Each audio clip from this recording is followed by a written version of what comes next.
சென்னை சாலிகிராமத்தில் உள்ள விஜயகாந்த் வீட்டிற்கு காலை முதலே தொண்டர்கள் மற்றும் நிர்வாகிகள் திரளத் தொடங்கினர். அவர்களை நேரில் சந்தித்து விஜயகாந்த் பிறந்தநாள் வாழ்த்துக்களை பெற்றுக்கொண்டார்.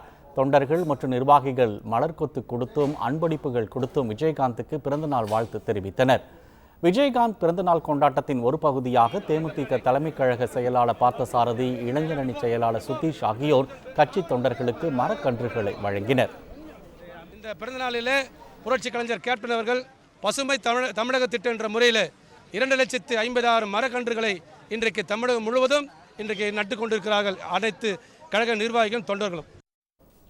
தொடர்ந்து சென்னை கோயம்பேட்டில் உள்ள தேமுதிக தலைமை அலுவலகத்திலும் அவர்கள் தொண்டர்கள் மற்றும் நிர்வாகிகளை சந்தித்து வாழ்த்துக்களை பெற்றார்.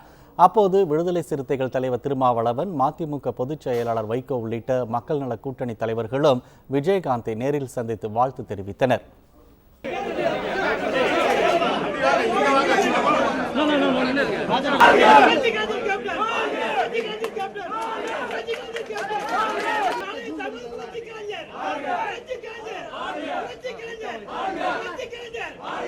மக்கள் நல கூட்டு இயக்கம் உறுதியாக உள்ளாட்சி தேர்தலில் நாங்கள் இணைந்து சந்திப்பதென்று ஏற்கனவே முடிவெடுத்து அறிவித்திருக்கிறோம். அந்த வகையில் அந்தந்த மாவட்டங்களில் அதற்கான பூர்வாங்க வேலைகள் வேகமாக நடைபெற்றுக் கொண்டிருக்கின்றன.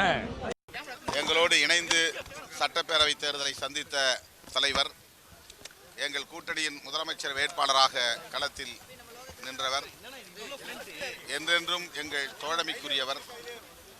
அந்த வகையில் அவரை நேரிலே சந்தித்து விடுதலை சிறுத்தைகளின் சார்பிலும் மக்கள் நல கூட்டணியின் சார்பிலும் வாழ்த்தியதில் மகிழ்ச்சி அடைகிறேன்.